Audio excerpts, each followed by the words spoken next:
গত ৫ আগস্ট শেখ হাসিনা সরকারের পতনের পর থেকে বদলে গেছে দেশের রাজনৈতিক প্রেক্ষাপট। পালিয়ে বেড়াচ্ছেন দলটির তৃণমূল পর্যায়ের নেতাকর্মীরা। এমন অবস্থায় ভারতের কট্টরপন্থী হিন্দু রাজনৈতিক দলগুলো দাবি করে আসছে বাংলাদেশে হিন্দুদের বাড়িঘরে হামলা করা হচ্ছে, যার জের ধরে ভারত সফরে বাংলাদেশের ম্যাচে হামলার হুমকিও দেয় দলগুলো। কট্টরপন্থী দলগুলোর ক্রমাগত হামলা এবং বয়কটের মুখেও ম্যাচের আয়োজন করে ভারত। ইতিমধ্যে একটি টেস্ট ম্যাচ খেলে ফেলেছে তারা। এবার দুই দলের প্রথম টি-20 ম্যাচের দিন গোয়ালিয়র বন্ধ তথা কঠোর কর্মসূচির ডাক দিয়েছে হিন্দু মহাসভা। দ্বিতীয় টেস্ট ম্যাচ খেলতে চেন্নাইয়ের পর এবার রোহিত শান্তদের গন্তব্য কানপুর। সিরিজের দ্বিতীয় তথা শেষ টেস্ট সেখানে শুরু হবে আগামী ২৭ সেপ্টেম্বর থেকে। টেস্ট সিরিজ শেষে মধ্যপ্রদেশের গোয়ালিয়রে আগামী ৬ অক্টোবর মাঠে গড়াবে দুই দলের প্রথম টি-20। আসন্ন ম্যাচ দুটি বাতিলের দাবিতে আগেই হুমকি দেওয়া হয়।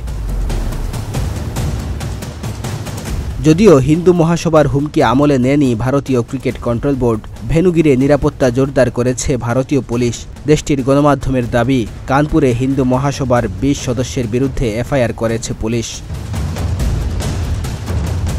এদিকে বাংলাদেশে হিন্দুদের ওপর নির্যাতনের জেরে কানপুর ও গোয়ালিয়রে ম্যাচ দুটি আয়োজন করতে দিতে চায় না হিন্দু মহাসভা। এরই মধ্যে ম্যাচ বিরোধী নানা কর্মসূচি পালন করছে তারা।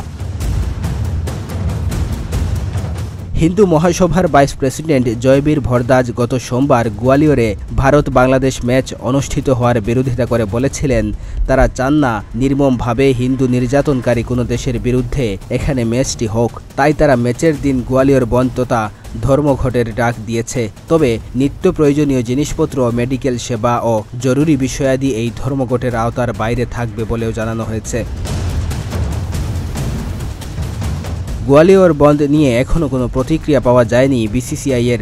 এখন দেখার বিষয় ম্যাচের ভেন্যু পরিবর্তন করা হয় নাকি নিরাপত্তা বাড়িয়ে উল্লেখিত ভেন্যুতেই ম্যাচ আয়োজন করা হয়।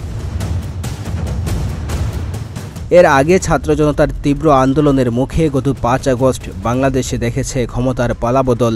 এই পালাবদলকে কেন্দ্র করে সারা দেশে কিছু সহিংসতার ঘটনাও ঘটে।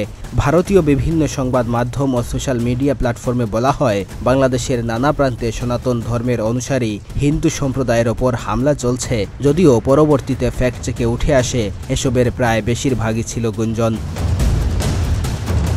ডেস্ক রিপোর্ট, প্রতিদিনের বাংলাদেশ।